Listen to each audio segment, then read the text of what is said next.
Bugün sizlere tane tane asla dağılmayan ve tam kıvamında bir çilek reçeli yapacağım. Bu tarifle yaptığınızda gerçekten sonuçtan çok memnun kalacaksınız. Defalarca yapmak isteyeceğiniz bir reçel olacak. Uygun bir kabın içerisine 3 kilo çileğimizi alalım. Bu aşamada özellikle çileklerin küçük ve sert olmasına dikkat ediyoruz. Çünkü ne kadar diri çilek kullanırsak pişirme sırasında o kadar tane tane bir sonuç elde ederiz.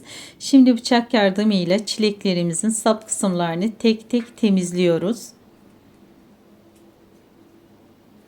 Kıymetli takipçilerim, beni hangi ülkeden veya hangi şehirden izliyorsanız yorumlar kısmına yazıp benimle paylaşırsanız gerçekten çok sevinirim. Çileklerimizin sap kısımlarını tek tek temizledik. Şimdi ise çileklerin hijyenik ve daha temiz hale getirmek için uygun ve geniş bir kabın içerisine çileklerimizi alalım.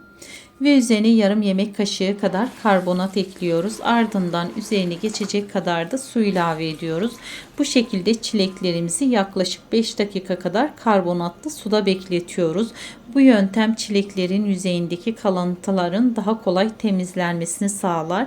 Kesinlikle 5 dakikadan fazla bırakmayın, çilekleriniz yumuşar. Süre dolduktan sonra çileklerimizi direkt çeşmenin altına alıyoruz. Burada önemli bir püf nokta var. Çilekleri kesinlikle ezmeden nazik hareketlerle yıkıyoruz.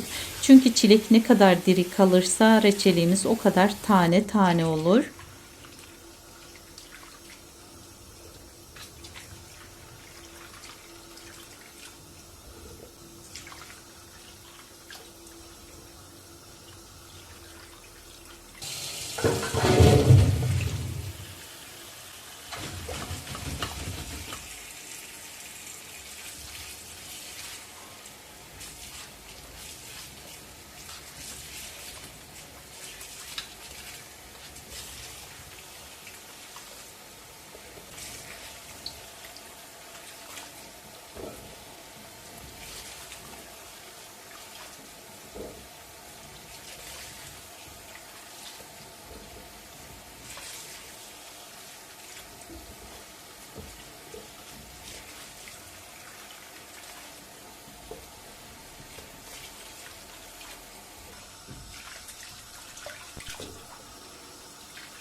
Son durulama işlemini de tamamladıktan sonra çileklerimiz artık tamamen temiz ve reçel yapımına hazır hale geliyor. Şöyle çileklerimizi kenara alalım. Ben bu tarifte 3 kilo çilek kullanıyorum ve birebir aynı ölçüde 3 kilo da toz şeker. Reçelden önemli noktalardan biri de doğru oranı yakalamaktır. Öncelikle tenceremizin geniş ve yayvan olmasına dikkat ediyoruz. Çünkü geniş tencerede su daha hızlı buharlaşır ve bu da reçelin kıvamını doğrudan etkiler. Çilekler de daha tane tane kalır. Şimdi hazırladığımız çilekleri kat kat yerleştiriyoruz. Öncelikle tenceremizin tabanına bir miktar toz şeker serpiştiriyoruz. Ardından çilekleri ekliyoruz. Tekrar toz şeker, tekrardan çilek olacak şekilde bu işlemi kat kat sürdürüyoruz. Bu yöntem sayesinde çilekler şekeri yavaş yavaş salıyor ve kendi suyunu doğal şekilde bırakıyor. Bu da bize hem yoğun aromalı hem de kıvamı tam yerinde bir reçel veriyor. Eğer bir gece bekletmek istemiyorsanız bu aşamada içerisine yaklaşık bir su bardağı soğuk su ekleyerek de reçel yapımına hemen başlayabilirsiniz. Katlama işlemini tamamladıktan sonra tencerenin kapağını kapatıyoruz ve bu şekilde bir gece buzdolabında dinlendiriyoruz. Bu dinlenme süresi reçelin lezzetini ve kıvamını oturtan en kritik aşamalardan biri. Çileklerimiz çok güzel bir şekilde suyunu salmış. Reçeli yapmaya başlarken bir küçük tabağı buzdolabına koyuyoruz. Bu kıvam kontrolü yaparken bize yardımcı olacak. Şimdi ocağımızı orta ateşe alıyoruz ve kontrollü bir şekilde kaynamasını bekliyoruz. Bu aşamada karıştırıyoruz ama çok önemli bir nokta var. Çilekleri kesinlikle ezmiyoruz. Bizim istediğimiz şey tane tane kalmaları. Kaynamaya başladıktan sonra oluşan köpükleri isterseniz kaşıkla alabilirsiniz. Ama ben küçük bir püf nokta olarak bir çay kaşığı kadar tereyağı ekliyorum.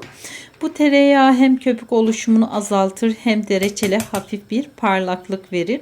Tadı kesinlikle hissedilmez çünkü çok az kullanıyoruz.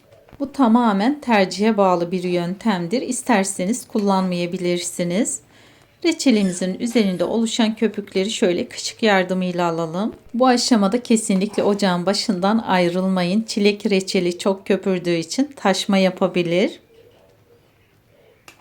Şimdi reçelimizi orta ateşte pişmeye bırakıyoruz. Bu süreçte ara ara nazikçe karıştırıyoruz ki çilekleri ezmemeye özellikle dikkat ediyoruz. Reçelimiz yaklaşık 40 dakikadır kaynıyor ama burada önemli bir nokta var. Pişme süresi her reçelde aynı olmaz. Kullandığınız çileğin miktarına, tencerenin büyüklüğüne ve su oranına göre değişiklik gösterebilir. Ben şimdi kıvamını kontrol ediyorum. Bakın, eğer reçel hızlı akıyorsa henüz olmamıştır ama ağır ağır yavaş şekilde akıyorsa kıvamını bulmaya başlamıştır. Bu aşamadan sonra bir miktar limon suyu ekliyorum. İsterseniz limon tuzu da kullanabilirsiniz. Ama çok az miktarda kullanmak yeterlidir. Bu hem reçelin parlaklığını arttırır hem de şekerlenmesini engeller.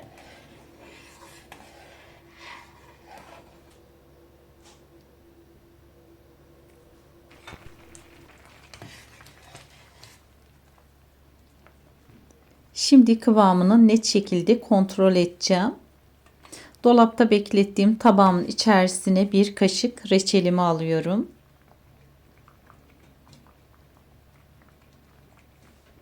Ben sizlere şöyle yakın çekimle de gösteriyorum ki kıvamını net olarak görün.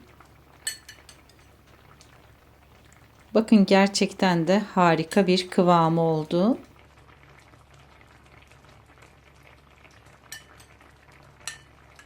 Tabii ki reçel sıcak olduğu için birazcık daha akışkan gözükebilir.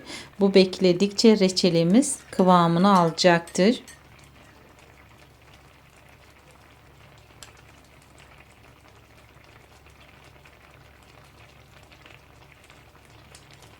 Daha iyi anlamanız için farklı bir tabağın içerisine bir miktar reçel suyundan alıyorum. Bu tabağım da dediğim gibi buzdolabında beklettim. Bu şekilde olduğu zaman kıvamını çok daha iyi ve net bir şekilde anlayabiliyorsunuz. Bakın ne kadar güzel bir kıvamı oldu.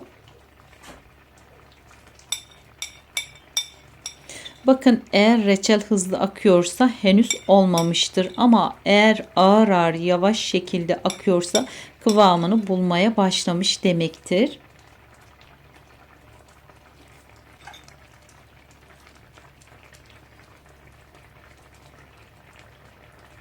Şimdi en net test tabağın ortasına parmağımızla bir çizgi çekiyoruz. Eğer bu çizgi hızlıca kapanıyorsa daha pişmesi gerekir. Ama yavaş yavaş kapanıyorsa reçel olmuş demektir. Gördüğünüz gibi kıvamı artık toparlanmış durumda. Kaynama esnasında daha sulu görünür ama soğudukça gerçek kıvamını verecektir. Reçelimizin kıvamı tamamlandı. Şimdi kaynar haldeyken kavanozlara dolduracağım. Uzun süre saklamak isteyenler için bu yöntem oldukça önemli. Kavanozların kapaklarını sıkıca kapatıp vakumladığınızda reçellerinizin uzun süre güvenle muhafaza edebilirsiniz. Ben bu şekilde 2 sene, yeri geldiğinde 3 sene muhafaza edebiliyorum. Eğer reçeli kısa sürede tüketmeyi düşünüyorsanız önce ılımasını bekleyebilirsiniz. Bu durumda reçeli kavanoza aldıktan sonra tamamen soğusun, ardından kapağını kapatın.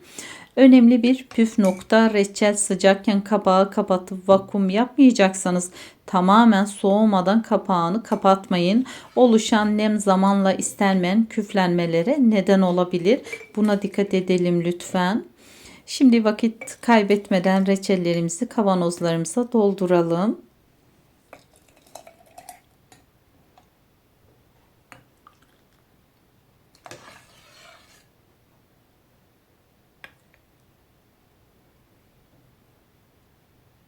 Bu ölçülerle toplamda 5 adet yarım kiloluk kavanoz ve 1 adet de yarım kavanoz reçel elde ettim. Gerçekten de muhteşem bir kıvamı oldu. Elimden geldiğince tüm püf noktalarını sizlere aktarmaya çalıştım. Umarım sizler de evde aynı kıvamı yakalarsınız.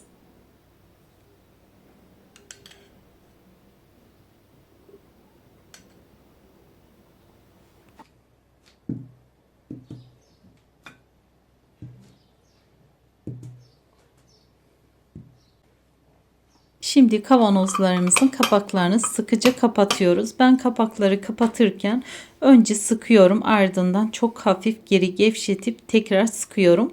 Bu şekilde kapağın dişlerinin tam oturmasını sağlamış oluyorum. Kısacası 2 ileri bir geri tekniğiyle kavanozlarımı kapatıyorum. Kapaklarını kapattıktan sonra kavanozlarımızı ters çeviriyoruz. Üzerine temiz bir bezle örtüyoruz. Bu şekilde soğuyana kadar bekletiyoruz. Ertesi gün vakumlarını kontrol ettikten sonra reçelimizi serin, kuru ve güneş görmeyen bir yerde muhafaza edebiliriz. Gördüğünüz gibi tane tane tam kıvamında ve uzun süre saklayabileceğiniz nefis bir çilek reçeli hazırladık. Elimden geldiğince tüm püf noktalarını sizlerle paylaşmaya çalıştım. Umarım sizler de denediğinizde aynı güzel sonucu elde edersiniz. Beni buraya kadar izlediğiniz için hepinize çok teşekkür ederim. Videomu beğendiyseniz beğenmeyi, yorum yapmayı ve kanalıma abone olmayı unutmayın. Deneyeceklere afiyet olsun.